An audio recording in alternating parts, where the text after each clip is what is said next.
Rajkot મનપાની standing કમિટીની બેઠકમાં 54 દરખાસ્તો મંજૂર, 18 વોર્ડમાં વિકાસ કામોને બહાલી। રાજકોટ મહાનગરપાલિકાની તાજેતરમાં યોજાયેલી સ્ટેન્ડિંગ કમિટીની બેઠકમાં કુલ 57 દરખાસ્તોમાંથી 54 દરખાસ્તો મંજૂર કરવામાં આવી હતી, એક દરખાસ્ત નામંજૂર કરવામાં આવી અને એક દરખાસ્ત પેન્ડિંગ રાખવામાં આવી હતી। આ બેઠક દરમિયાન શહેરના વિવિધ વિકાસ કાર્યો અને નીતિગત નિર્ણયોની ચર્ચા કરવામાં આવી હતી। ખાસ કરીને મનપાની આવાસ યોજનામાં ફાળવાત રાખનાર લાભાર્થીઓને દંડવા માટેના નિયમોને વધુ કડક બનાવવાની દરખાસ્ત પસાર કરવામાં આવી, જેનાથી આવાસ યોજનામાં પારદર્શિતા અને ન્યાયસંગતતા જળવાઈ રહે। આ બેઠકમાં શહેરના 18 વોર્ડમાં વિકાસ કામોની બહાલી આપવામાં આવી હતી, જે રાજકોટના સર્વાંગી વિકાસ માટે ખૂબ જ મહત્વપૂર્ણ છે। રોડ, પાણી, ગટર અને અન્ય પાયાના માળખાકીય સુવિધાઓમાં કામોને પ્રાથમિકતા આપી વિવિધ દરખાસ્તોને મંજૂર આપવામાં આવે। સ્ટેન્ડિંગ કમિટીના ચેરમેન જયમીન ઠાકરે જણાવ્યું હતું કે આ વિકાસ કામો શહેરની સુવિધાઓ અને સુખાકારીમાં નોંધપાત્ર વધારો કરશે।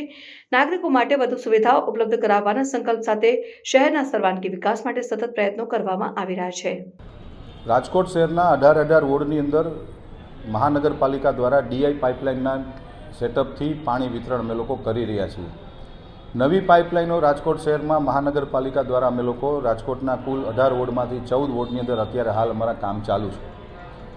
આપના દ્વારા જે પ્રશ્ન આવ્યો છે કે ક્યાંક ને ક્યાંક ગંદા પાણીની ફરિયાદ આવે છે, એ ફરિયાદનું તાત્કાલિક નિરાકરણ થવું જ જોઈએ, કારણ કે ક્યાંક ને ક્યાંક આવે છે, અમુક સોસાયટીમાં આવે છે, અમુક ઘરની અંદર ગંદા પાણીની ફરિયાદો પણ આવે છે।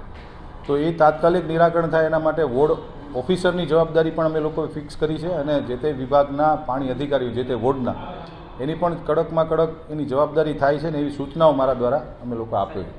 2-4 દિવસથી સતત ફરિયાદોનો મારો વૈધો છે, પણ છતાં ત્યાં કામો નથી થતા, માત્ર એમ કહેવામાં આવે છે કે કરી જશે। એવા rare of the rare cases બનતા હોય છે, પરંતુ ક્યાંય પણ કોઈ પણ જગ્યાએ ફરિયાદ આવે તો મહાનગરપાલિકાનો કમ્પ્લેન નંબર પણ છે, એ કમ્પ્લેન નંબર ઉપર થઈ શકે, અથવા અધરવાઇઝ વોર્ડ ઓફિસરે જે તે વોર્ડની વોર્ડ ઓફિસે જઈને પણ કોઈ પણ સિટીઝન ફરિયાદ કરી શકે છે, ઓનલાઈન પણ ફરિયાદ કરી શકે છે। હું મારા દ્વારા ખાતરી આપું છું કે જે આપનો જે પ્રશ્ન છે 3-4 દિવસ સુધી ગંદુ પાણી આવે, એના માટે રાજકોટ મહાનગરપાલિકા આવનારા દિવસોમાં આખું નવું પ્લાનિંગ સેટઅપ કરી અને કોઈ સિટીઝનને, કોઈ પરિવારને ગંદા પાણીમાં મુશ્કેલી ન પડે એના માટેની સંપૂર્ણપણે તકેદારી અમારા દ્વારા રાખવામાં આવશે।